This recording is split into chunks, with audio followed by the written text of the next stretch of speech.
Hola, bienvenidos a un nuevo tutorial de FET. En esta ocasión voy a hacer un circuito con un montaje basado en la placa Arduino Uno que ha elaborado la entrada un colaborador de FDT, que es Alejandro Martínez López, y lo que vamos a hacer es implementarla para que podáis ver cómo funciona, y una cuestión muy sencillita que es para ver cómo funciona el conversor analógico digital que lleva la propia placa. Bueno, pues primero podéis ver aquí lo que es la placa que estamos estudiando, donde aparece las distintas conexiones. Tenemos tres cables de alimentación, uno que va conectado a una entrada de 5 voltios, otro que va conectado directamente a tierra, que es el punto que aparece como GND, y luego otro que aparecerá conectado directamente a la entrada, la adquisición de datos de la entrada analógica, que corresponde con el valor A0. Con respecto al código que aparece, lo tenéis en la pantalla, aparece siempre todo con un código de tipo void setup, que es el comando que inicia por primera vez la rutina del programa, y luego un void loop, que lo que hace es establecer digamos, todo lo que se ejecuta a partir de esa línea va a ejecutarse de forma repetitiva en bucle. Luego tenemos una variable que tenemos que definir, que es una variable que declara el almacenamiento, donde vamos a almacenar los datos que nos ofrece el conversor. Y esa variable la tenemos que utilizar, como son valores enteros, con la variable int, y le vamos a denominar valor ADC a esa variable. Los valores que vamos a tener aquí son enteros, comprendidos entre 0 y 1023, porque el conversor que tiene la placa es una placa de 10 bits, y los 10 bits obligan a que tengamos una combinación de valores posibles de 2 elevado a 10 menos 1. 2 elevado a 10 serían 1024, con lo cual tendríamos 2 elevado a 10 menos 1, 1023. Luego entre 0 y 1023 posibles valores tendríamos para almacenar en la señal, en esta variable.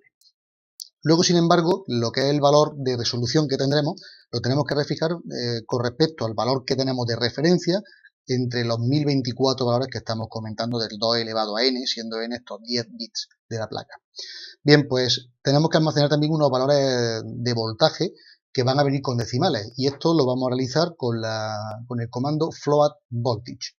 Recordad que todos los comandos que utilicemos tienen que ir sucedidos del punto y coma para que el programa no nos dé ningún tipo de problema al compilarlo. Luego tenemos que tener también tenemos que leer en el pin 0, esa entrada analógica que hemos dicho, que es la entrada A0, la tenemos que leer y la vamos a hacer en la variable A0 con el comando igualando lo que es la variable valor ADC a la función analog read. Y entre paréntesis el argumento que vamos a establecer, que sería nuestra patilla A0 de la placa, la entrada 0 de la entrada analógica de la placa. Luego vamos a establecer lo que corresponde al voltaje real que vamos a utilizar. Estamos hablando de que si nuestra fuente de tensión que vamos a tener va a ser un máximo de 5 voltios, como hemos visto en nuestra entrada, que aparece aquí 5 voltios para el cable rojo de alimentación, esos 5 voltios serían los correspondientes a 1023. Entonces el voltaje que tendremos será el valor que mida ADC cuando nosotros hagamos la lectura correspondiente, y tendremos que multiplicarlo por 5, que es el valor máximo que tenemos, y dividirlo entre los 1023 posibles valores que tenemos entre el valor mínimo y el máximo, para obtener cuál es el valor real que tenemos nosotros en función analógica con respecto a la medición digital que nos va a hacer la placa. Y por último, lo que vamos a hacer es utilizar el serial print in de la variable voltaje, para que, utilizando aquí el monitor serie, que podéis ver aquí arriba a la derecha con esta lupa, lo que nos van a aparecer es una pequeña ventana donde nos va a decir a tiempo real, tras una demora de 2 milisegundos, que es el último comando que vamos a establecer aquí, ese delay con un argumento 2 nos dice que cada 2 segundos tenemos que esperar entre una medida y la siguiente para poder hacer la medición. Entonces, cada 2 milisegundos nosotros tendremos una respuesta que vamos a mostrar en pantalla con el comando de serial print int voltage, voltaje en este caso. Bien, pues nosotros nos vamos a basar en el funcionamiento de un potenciómetro. Un potenciómetro tiene, como estáis viendo aquí, tres patillas. Una está con respecto a la entrada de voltaje, al valor high en digital, que sería la patilla extrema, esta patilla de aquí de la izquierda. Luego tendremos una patilla de masa o de valor cero, que sería la externa, la de vuelta, el negativo de nuestro circuito. Y luego tendremos otra, que es donde nosotros vamos a ir midiendo exactamente dónde se encuentra la patilla del potenciómetro. Si nosotros hiciéramos un esquema para poder ver esto, sería como si tuviéramos toda nuestra resistencia y luego tuviéramos una patilla central. De tal manera que nosotros vamos a trabajar con un valor positivo en uno de los extremos, negativo, y otro es el que nos va a ofrecer nuestra variable real. ¿Esto qué nos permite? Bueno, pues nos permite saber que si yo tomara todo el valor correspondiente desde el positivo al negativo, tendría nuestra resistencia total en el circuito. Sin embargo, si yo tomara el valor entre el positivo y la patilla, que estamos estudiando, que sería el pin central, yo tendría el correspondiente valor de R1. Si tomara desde la patilla que estamos estudiando hasta el otro extremo final, tendríamos R2. Y como las dos están conectadas en serie, lógicamente, R1 más R2 nos tiene que dar la resistencia total. Dependiendo de qué valor estemos tomando, nosotros luego para el voltaje, en función de la intensidad, podremos aplicar la ley de Ohm, que es V igual a I por R, y entonces, dependiendo de cuál sea la patilla que estamos estudiando, incluiremos uno u otro valor de R.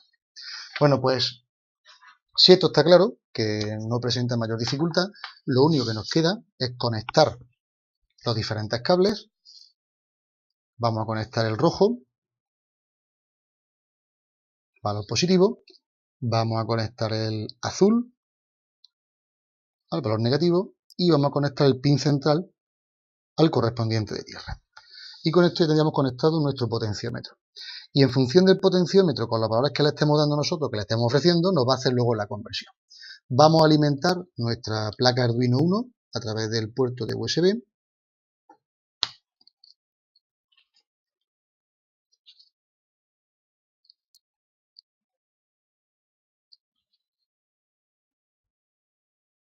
Y vamos a volcar el programa.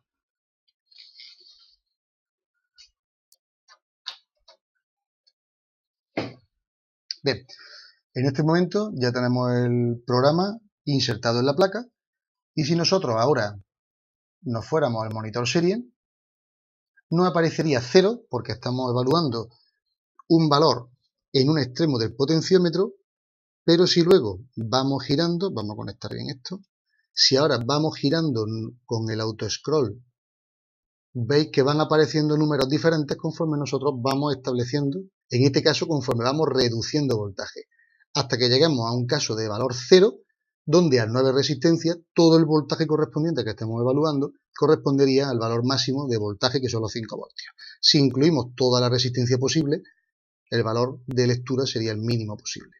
Y cualquier valor intermedio, pues nos lo va midiendo a tiempo real. Si nosotros hiciéramos un cambio en el programa, fijaros que estamos haciendo lo que es un ajuste a 9600 baudios. Esto lo vemos aquí en el programa, que le hemos incluido la variable al principio, serial begins, 9600. Esto es para decirle que para nuestra tarjeta de comunicación, nuestra comunicación en serie, se tiene que iniciar utilizando una velocidad de 9600 bits por segundo. Esto significa que cada segundo nosotros, o sea, cada bit de información que le demos tarda en comunicarse 1 partido 9600 segundos. Bien, pues si nosotros, por ejemplo, aquí estuviéramos haciéndole un delay, por ejemplo, de un valor diferente, por ejemplo, 200, pues a la hora de refrescar el valor en la placa y leerlo en el monitor serie, vaya a ver que cambia la velocidad con la que refresca los datos. Veis que ahora es mucho más lento, se hace lo que es el cambio de lectura, pero la lectura se realiza con un cambio mucho más lento, o concretamente 100 veces más lento. Bien, pues esto es todo lo que da de sí este vídeo de cómo se utiliza lo que es el conversor analógico digital de la placa de Arduino. Espero que haya sido de vuestro interés. Esta entrada la podréis ver totalmente explicada paso a paso a través de un post del colaborador de Alejandro Martínez López, que seguro que es de tu interés. Muchas gracias por tu atención y te espero en el próximo tutorial.